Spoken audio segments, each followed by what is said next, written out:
Еднакви триъгълници. Имаме два триъгълника А, Б, С и триъгълника А1, Б1, С1. Казваме, че тези два триъгълника са еднакви. Това означава, че ако ги наложиме един върху друг, ето тук два триъгълника, наложиме един върху друг, съответните страни и съответните ъгли ще съвпаднат. Това означава, че тези два триъгълника са еднакви.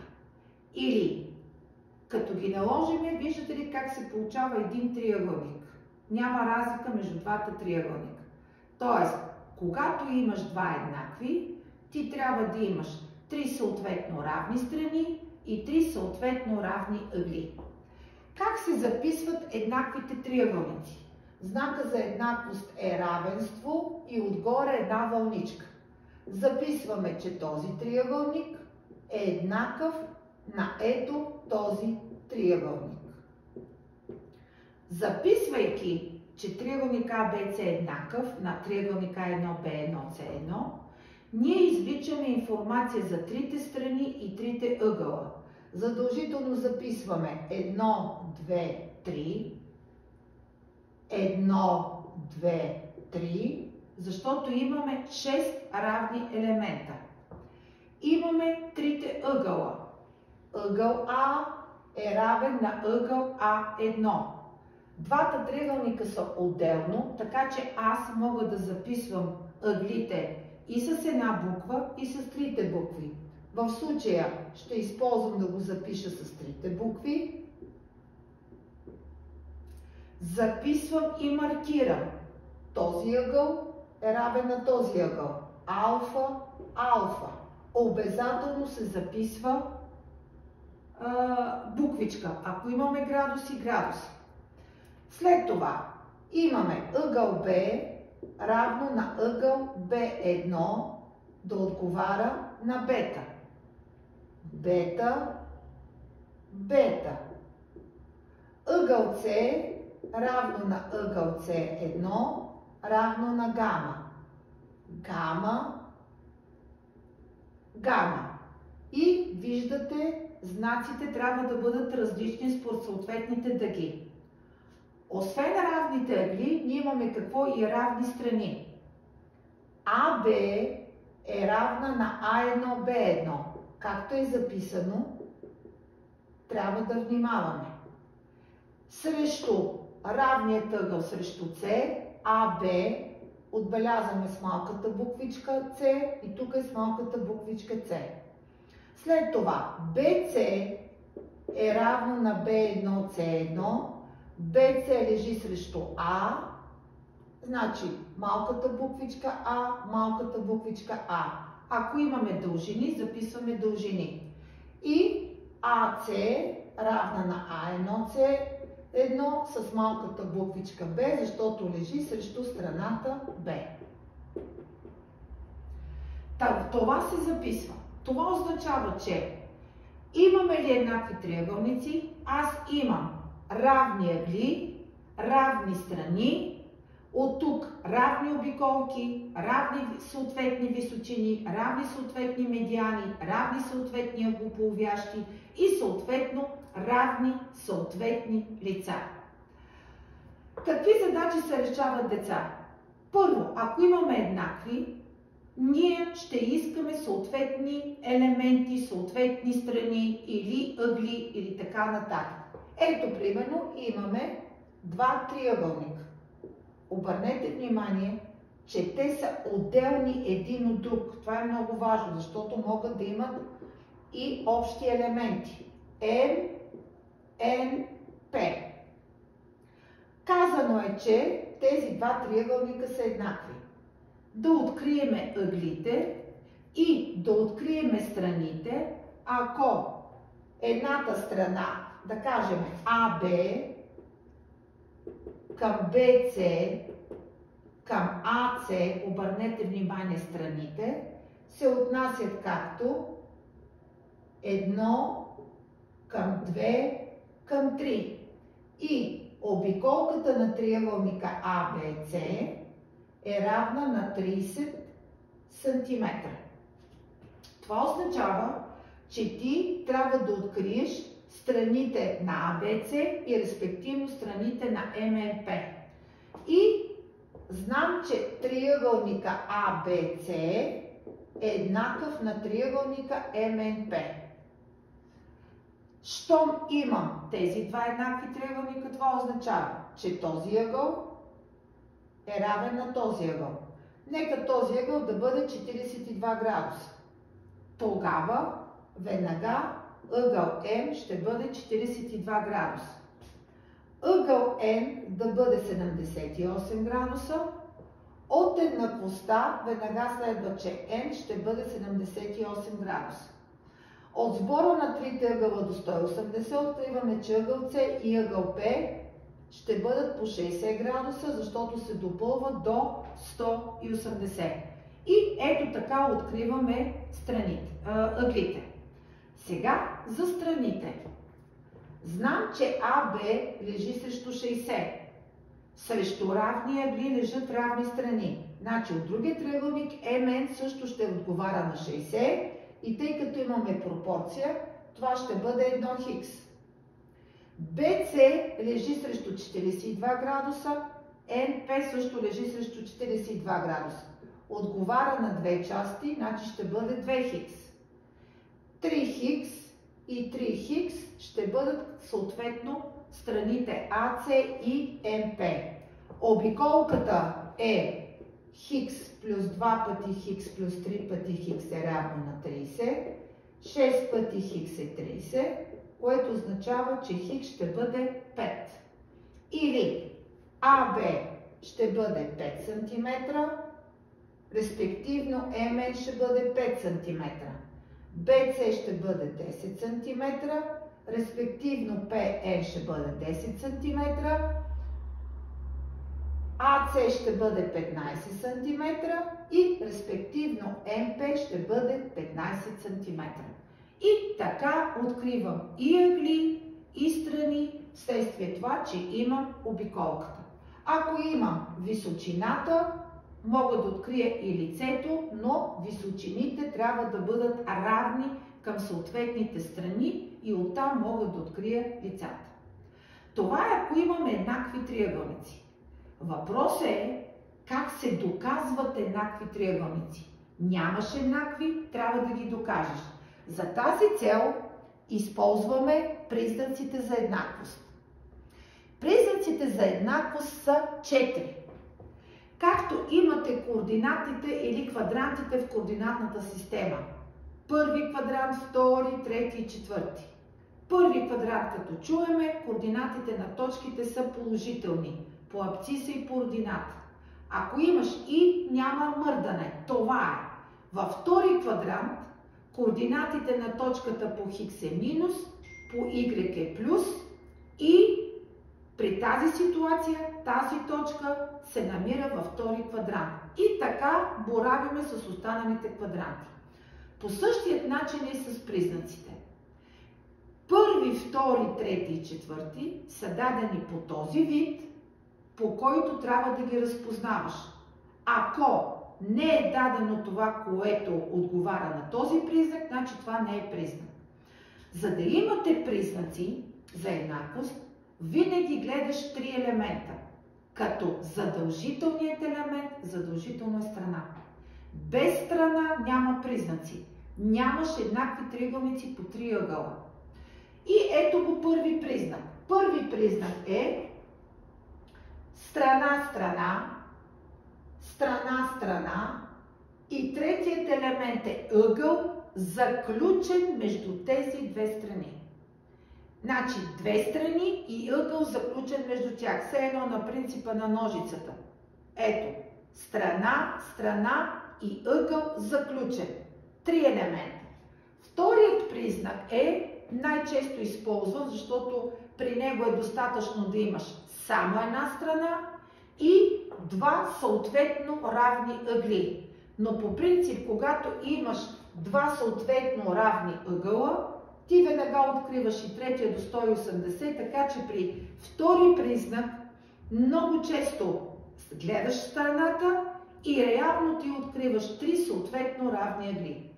Трети признак се отнася само за 3 страни.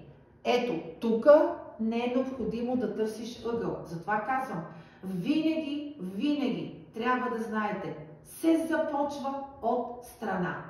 Абсолютно винаги. Значи, имаме ли в случая трите страни? Казваме, че тези два триъгълника са еднакви по трети признак. И последният признак е специален признак. Защо? Защото той се отнася за правоъгълни триъгълници. При него е достатъчно да имате катет и хипотенуза. Казвам, правоъгълният триъгълник е много специален триъгълник. Той е специален за много неща, но ето това е триъгълника, при който може да имате всичките признаци. И първи, и втори, и трети, и четвърти. Докато първи, втори и трети се отнасят за и остроъгълен, и какво? И тъпоъгълен. Сега, как се доказват? Задължително чертежи, задължително триъгълници. Да, много е важно пак как са разположени триъгълниците. Ако са отделни един от друг, нещата стават много лесно, защото ти трябва да гледаш тези три елемента. Въпрос е, ако са един в друг или имат нещо общо, обща страна, общ ъгъл, тук трябва много да внимавате. Ето ви един пример за доказване на еднакви триъгълници. Като вижте как са разположени тези два триъгълника. Ето единият триъгълник, А, Б, С. Ето го и другия триъгълник. Обърнете внимание, че те имат обща страна АБ. Това е страната за единия и за другия. И аз имам, че този ъгъл е равен на този ъгъл. Давам по условие. Веднага маркирам алфа-алфа. Тази страна да е равна на тази страна. Нямам нищо, записваме хикс, хикс. И искам да докажа, че те са еднакви. Тоест, трябва да докажа, че А, Б, С е еднакъв на триъгълника А, Б, Д. Обърнете внимание на записа. Много е важно как се, т.е. трябва да се докаже. Не случайно А на АБЦ ъгъл отговаря на А на АБД. АБ, АБ, АЦ отговаря на АД. Объркаме ли записа на първия или на втория, те не са еднакви, защото като ги наложите става разминаване. Как се доказват? Първо записвате кои триъгълници разглеждате. Разглеждам триъгълник А, Б, С и триъгълник А, Б, Д, както съм ги дала. Записваме задължително трите елемента, които трябва да имаме, за да разпознаем по кой триъгълник са еднакви. Първо винаги се почва от страна, защото страната е задължителният елемент. АБ равно на АБ, записваме обща. След това АЦ равно на АД равно на хикс и си записваме откъде знаем, по условие. И обърнете внимание, вижте коя буквичка се повтаря. Когато имате такава буква да се повтаря, това означава, че трябва да търсите ъгъл БАЦ, трябва да бъде равен на ъгъл БАД, за да имате признак. Нямате ли равенство на тези два ъгъла, вие нямате признак. Тоест ъгъл, за това е важно да се почва първо от страните. Е равно на ъгъл БАД, в случая е равно на алфа и ще го записваме какво по условие. Откъдето записваме вече по кой признак. Тъй като имаме две страни и ъгъл заключен между тях, тези три елемента отговарят на първи признак, записваме по първи признак и вече, че двата триъгълника са еднакви, извода за тяхната еднаквост. Когато искаме да спрем до еднакви, ние приключваме с еднакви. Но, какво обяснихме преди това? Имаме ли еднакви триъгълници? Аз имам 6 съответно равни елемента.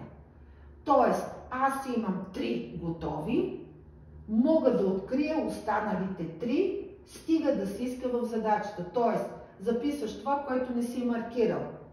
BD е равна на BC. Този ъгъл е равен на този ъгъл. И този ъгъл е равен на този ъгъл. Записваме с трите буквички, защото ъгъл Б не е целият основният. И това са съответни елементи.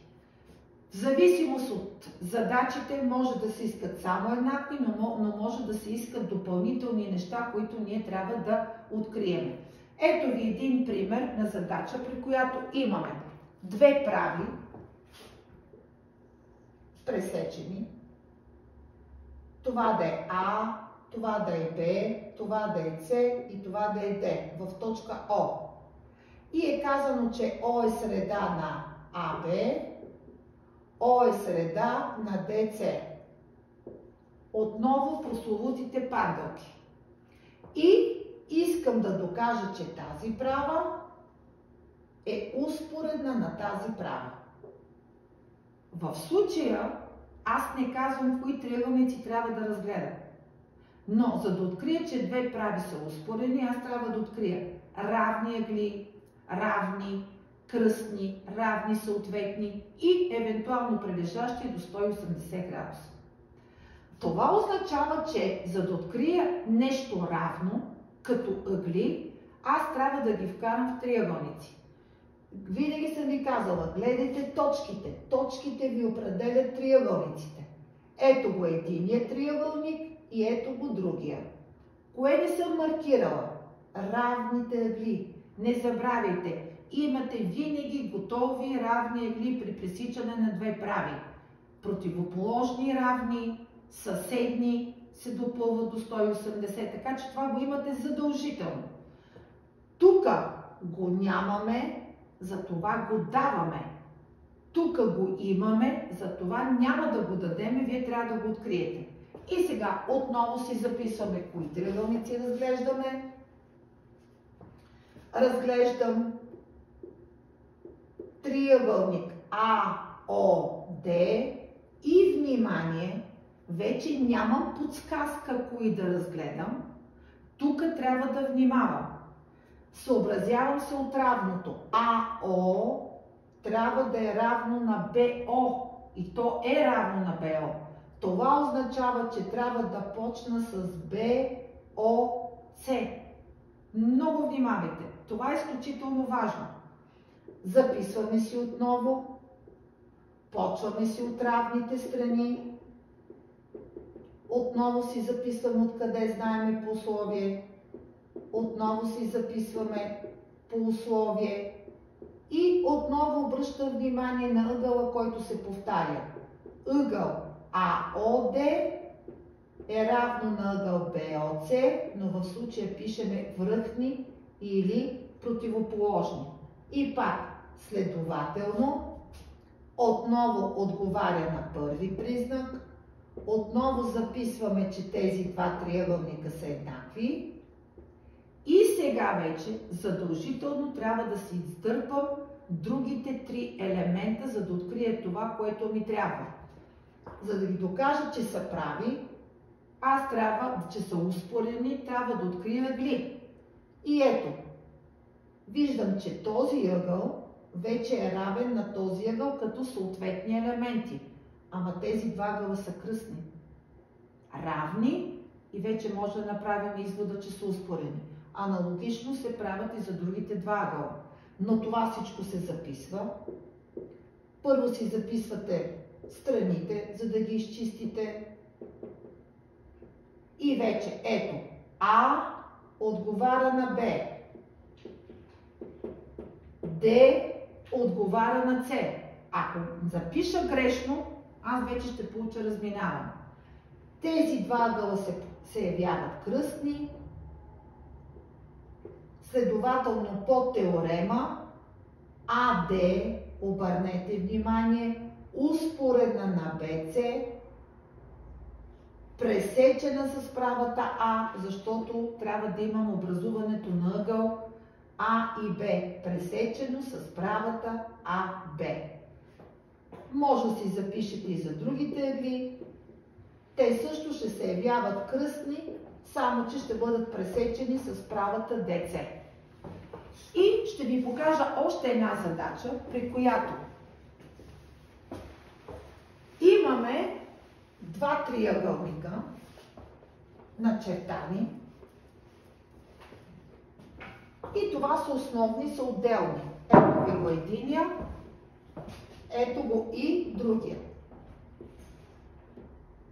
А, Б, С и другия да бъде А1, Б1, С1. Имате ли два отделни, логично е те да бъдат еднакви. Но те не са самостоятелни. Вътре имаме прави. Правата CL, която е ъглополовяща на ъгъл С, правата C1L1, която е ъглополовяща на ъгъл C1. Какво прави ъглополовящата? Ъглополовящата разделя ъгъла на две равни части. Тук обаче аз казвам, че този ъгъл АЦБ е равен на ъгъл А1, С1, Б1. Това означава, че този ъгъл, ако е два пъти гама, ще отговаря на два пъти гама, тъй като ъглополовяща разделя на две равни части. Самите ъглополовящи са равни също. Т.е. LC. И ъгъла, който сключват с АБ, в случая ALC, е равен на ъгъл А1, L1, C1. И трябва да докажем, че големите триъгълници са еднакви. При тази ситуация аз какво имам? Имам само един основен ъгъл. Имам, че ъгъл С е равен на ъгъл С1. Нямам нищо друго. За да открия другите два елемента, сега дали ще бъдат две страни и ъгъл между тях или още страна и ъгъл, аз трябва да разгледам помощни триъгълници, за да открия това, което не ми достига. И за това имаме тези елементи дадени. Разглеждам триъгълник ALC и триъгълника A1, L1, C1. 1, 2, 3. CL е равно на C1, L1 по условие. Ъгъл ACL равен на ъгъл A1, C1, L1 равно на гама по условие. Ъгъл ALC равно на ъгъл A1, L1, C1 пак какво по условие. Сега виждам, че имам страна и два ъгъла, съответно равни. Следователно вече няма да бъде първи признак, а ще бъде втори признак. По втори признак правим отново извода, че двата триъгълника са еднакви и задължително си издърпваме другите три елемента, защото те са ми необходими за доказването на големите триъгълници. Кои остават? АЦ равна на А1, С1. ББ. Записвам, маркирам. След това ъгъл А равно на ъгъл А1, пак основни ъгли, и тази отсечка равна на тази отсечка. АЛ равно на А1, L1 и това всичко е съответни елементи. Сега вече мога да открия, че големите триъгълници са еднакви. Защо? Имам ъгъл С равно на ъгъл С1, имам ъгъл А равно на ъгъл А1 и имам страна АС равна на страната. Но отново записваме. Разглеждам А, Б, С и А1, Б1, С1. Първо, второ, трето. Задължително страна. Първо винаги от страна. Но тази страна я нямам готова, а имам следствие доказателство. Затова в скобката се записва по ДОК, доказателство. След това ъгъл А равно на ъгъл А1 също не е готово по доказателство и ъгъл С равно на ъгъл С1 по условие. Това е дадено. Отново страна и два ъгъла, отново втори признак